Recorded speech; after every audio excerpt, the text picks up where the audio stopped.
Hey guys, it's your boy Kenny Boulder with another Warhammer 40K novel review. So, I have myself the copy of Ahriman, Undying by John French, one of the Thousand Sons' most infamous librarians, warlocks, sorcerers out there, and this is book 5. So, real quick, this is book 5 here, and overall, I like the book, I like the story. Ahriman is one of the most interesting Chaos Space Marines because he is very delusional, he is a goofball, and he constantly does not understand that mistakes are meant to be learned, and he keeps trying to fix his mistakes. So I think overall this book is a 4 out of 5 in my personal book review.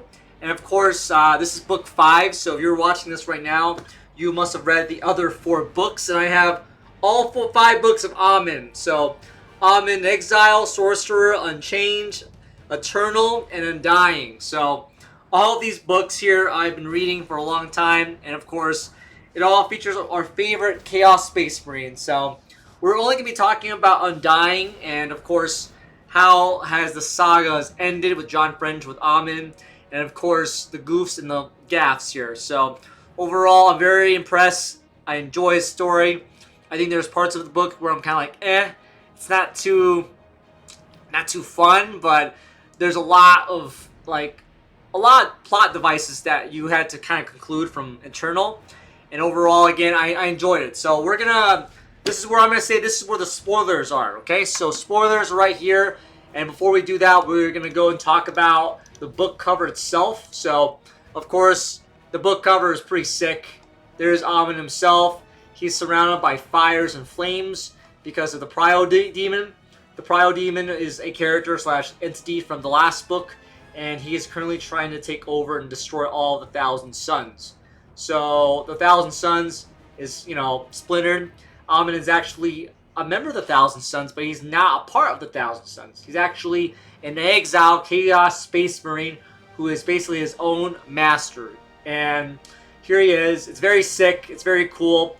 Of course, one of the funniest things that his chest piece is actually normal now. Previously, his chest piece was like weirdly bulging, and so I think the artists made it, a normal chest piece this time around. And of course, now I'm going to say this is where the spoilers come in. So spoilers be warned for Ahriman Undying novel. So this came out last year, but I was able to read it because I got my paperback earlier this year in 2025. It's about 368 pages, and again, by John French, very famous Warhammer 40K Black Library creator. So Ahriman languishes on the threshold of space and time, adrift in a sub-realm of unknowable dimension and aspect. He has found at long last the ancient device known to the Necrons as the key to infinity. This should be his moment of triumph, but he is not the Ahriman he used to be. Betrayed and lost, he is a solitary sorcerer, bereft of allies, standing amongst the smashed and ruined imperia of his grand designs. With his dreams as dust and his legion consumed by the fires of the Pyro Demon, Ahriman must fight his way across the shattered remnants of his past to see if there's any hope of saving his future. So again, in book 4, the Pyro Demon, Pyromon, I don't know what it's called, has basically begun to engulf and destroy all the Thousand Sons. And Pyromon is basically in Ahriman's second rebook. He is created by a gentleman known as Helios. Helo Asodoris is a space marine who becomes the Pyro Demon and becomes a vessel. So because of this, he is basically destroying everyone and basically going across time and space, consuming everyone. And because of that, Ahriman is kind of screwed up, and he's like, yo, I gotta find this key of infinity, which is basically a Necron device that lets you time travel. So a lot of this novel incorporates time traveling and trying to rectify the mistakes you made. And so Ahriman has to go back in time. And because of this, he's also being chased around by a Necron lord from the book as well, whose name is Sekitek, who is also a chronomancer. So Sekitek is running around chasing him, and you get 2 main POV characters, which is Ahriman inside the Key of Infinity, and Sekitek. And both of these guys, they're just trying to essentially stop the issues of the past. For Sekitek, he's trying to stop the Flayer virus from taking over his dynasty. And for Ahriman, he's trying to stop the second summoning of the Rubik. So the Rubik is essentially creates, well, it turns Helio into the Pyro Demon. And because of this, we have like the big bad. So Pyro Demon is the big bad, and he essentially is following Ahriman through space and time. And because of this, we have like two timelines. We have one convergence timeline, which is the one that Ahriman is in right now, where he's trying to change time. And then we have the past, where basically everything's gone to shit, everyone has died, and all of, Ahriman's cabal is already dead. So Ahriman has to, basically, it spends 5 novels, okay? We spent 5 novels trying to get here. We spent 5 novels getting to this point. And I want to be clear, like, it's kind of like an insane story. Obviously, by now, Ahriman has betrayed everyone he knows. He's betrayed Ahriman. He's betrayed all of his friends. All of his companions are dead or betrayed. And at this point, it's kind of wild because some of the characters in the book are already dead. And like Ignis is dead. Like his robot shows up. But Ignis is dead in the entire book. But the thing about this is that we're turning back time. We're trying to fix time. So it's pretty clear that Ahriman has been traveling back and forth for essentially hundreds of timelines. And each time he gets closer and closer to the key of infinity. And when he's there, he has to basically go back in time again and again. So in this way, he just constantly tries and keeps fucking up the timeline. So at one point, the Eldar show up because, they're like the main enemies of the Necrons. And at this point, the Necrons are like, they're just trying to wake up. They're really trying to, use this weapon as well. And I guess the Eldar are like, well, we'd rather have Ahriman and his cabal with some control over it, because at the end of the day, the enemy of my enemy is my friend. And so that's like the vibe, I guess, is they work together. And so we basically have him go through his mental headspace. He goes back in his head because, a key thing about John French's Ahriman is that his brain is like a giant labyrinth. And he just spends a lot of his time in his brain. And so one of our main characters, we have him basically have to go and stop Ahriman and try to wake up Ahriman. So Sitius is basically another character. He's basically Ahriman's like supervisor / friend in one of the timelines. And they're basically trying to escape and fight against demons. And one of the demons is called the Bittersteel. The Bittersteel demon is like an assassin demon that tries to kill Ahriman. And there's just a lot of like warp shenanigans. They fight a lot of demons. They fight the Pyro Demon. And they keep losing back and forth. Now, one thing I want to say is that end of the day, Ahriman is successful. He makes it. He out-tricks and outwits Setik and basically is able to work with one of the Null Maidens. He basically, like, everyone in his original timeline dies. So his fleet is destroyed by the Necron fleet. The Eldar show up and kill everyone, basically. And he's, like, asleep for most of this entire book, unless you're in his POV character, you're listening to his brain. And, of course, eventually then, once things are settled, he escapes. And he becomes his old persona, which is Hecorius. Hecorius is like his persona non grande. So he then leaves and goes to the the key of infinity, and basically says, "I will rectify and change all and return back to normal." And so here he is. He goes to find the key of infinity, also known as the Well of Night, and he prevails and basically uses the timeline and stops the original timeline. So he goes all the way back in time and stops the second casting of the Rubik, and he literally kills Helio. So Helio is then killed off, essentially. He meets him, and then he uses it to destroy Helio's soul. And then they fast forward the future, and Ahriman is then, he finds his armor, and it's empty and nameless. So Helio is erased, and Ahriman wins.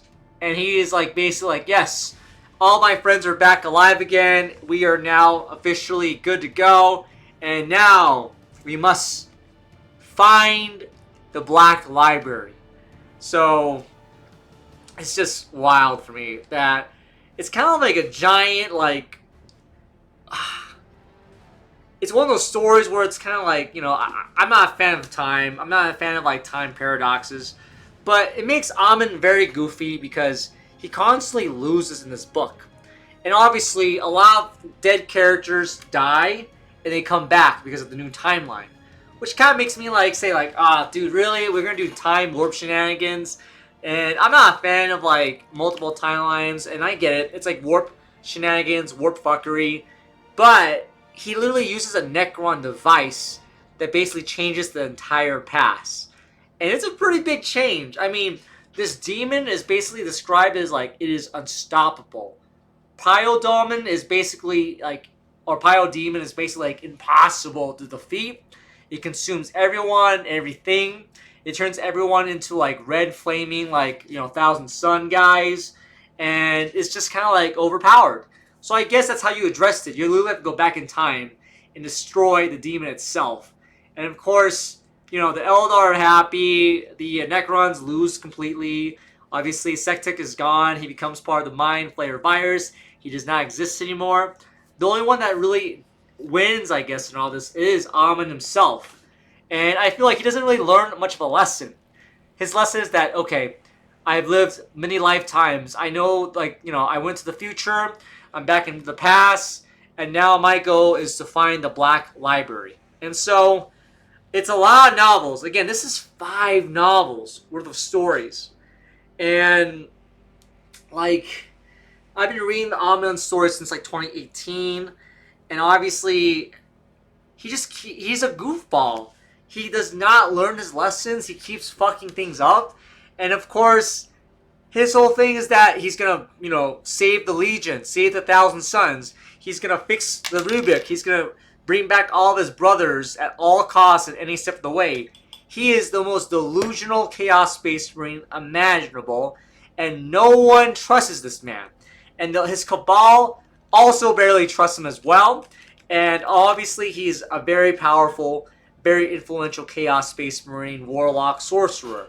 So for me, it's like, we're back to square one, you know? Like, we went from exile to exile warlord to exile again, and now we're back to warlord, who now is trying to eventually basically find the entrance to the Black Library, and we are trying to connect the timelines and that bridge now.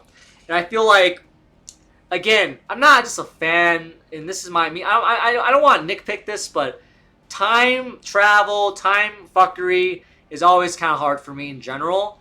I know there's a lot of books and a lot of moments where people time travel or travel to the future, or they act like an oracle and they go back and forth, and, you know, I get that. That's always been part of Warhammer 40K lore. However, this one is just, like, it steps up some of, like, the MacGuffins, which is, of course, the, you know, the Eye of Infinity or whatever, the key to infinity. And I think the key to infinity was, like, it was a cool concept in Eternal, but in Undying, it seems a bit much. And I think that if your MacGuffin is time travel and trying to repair the past, like, I feel like the stakes would have been higher if Ahriman did something even big and drastic for the lore. But all he did was just stop the main villain. That kind of like, that's not much, really. I mean, no one really cared about Pyodemon besides the Thousand Suns. And I guess we bring back a lot of dead characters that died in the previous book. So I guess you have that. And so I'm glad Ignis is back. Cetalius is kind of running around, and obviously Grammatica is all like, you know, everyone's back from the dead essentially. Besides Amon, of course. And so, overall, like I said, I think it's an okay book. For me, it was a quick read. It was less than 500 pages. And I did enjoy a lot of the lore. The Thousand Suns are a fun, evil Space Marine chapter / Legion. And overall, like, I'm sad that Magnus didn't show up. I want to see more Magnus the Red. I want to see more conflict between the actual Chaos Space Marines. The Necrons are kind of eh. The Eldar is like, you know, they kind of like are the ones who orchestrate most of this chaos. So in a way, they're still like the master of puppets. And Ahriman keeps just following with his delusions, man. Like, he just does not understand that you gotta give up and just move on. But he keeps his focus with the past. And, you know, it takes 5 books to get here, you know? 5 books to get here. So overall, like I said, this saga, this book series of him, it is a good book series. I think I enjoyed it. I think that these characters are meaningful and they have a lot of character development. I just think that because of how Games Workshop is and the Black Library is, it's hard to get forward progression.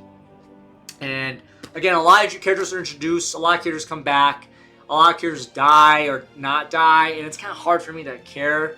Ahriman myself, I will be honest, I don't think he's a good character. I think, again, he's delusional, and I guess that's his whole like story, is that he keeps fucking up and he doesn't learn from his mistakes. And for me, this guy is described as one of the most powerful sorcerers of all time, who literally can bend reality and go back in time. And of course, he keeps making the same mistakes. And we all know the lore is that he eventually makes it to the Black Library, and he literally loses a battle against the Harlequins, which are the Eldar clowns. And literally, the door is covered in bodies, and he just keeps losing, and he keeps taking L's. And this is like a victory for him. He changes time, which is cool, but he doesn't really do much with that time change. He just stops the evil demon that takes over the Thousand Suns. That's really it. So it's a self-contained story in that way, and unfortunately, it doesn't really have much big impact with the lore. And so that's kind of hard for me to judge on like the significant impact. Obviously, it gives him a lot of story. We know what kind of person he is. He's manipulative. He's truly like, he believes he's right, and he's like kind of, again, delusional. I keep saying delusional. And of course, I think that overall, I enjoyed the novel. I recommend watching it if you're a Thousand Suns fan. If you're just a typical Warhammer 40K fan, this might be a bit dense. And there are 5 books now, so keep that in mind. You have to read all 5 books to get to Undying. So, guys, thank you so much for watching. Again, this is a Warhammer 40K novel review. I appreciate you guys watching this, and of course, you know, give shout out to my shirt of the episode, just Sabaton, the great tour, great metal band, of course, that we want to represent. And I appreciate you guys watching this content. So, I hope you enjoyed my book review. I hope you enjoyed Ahriman's story. And obviously, I hope you enjoy overall the good vibes of the Thousand Suns. So, all is dust, my friend. Have a great day, guys. Take care. And if you like this content, please leave a comment, subscribe, and like this video. And I'll see you next time, y'all. Take care.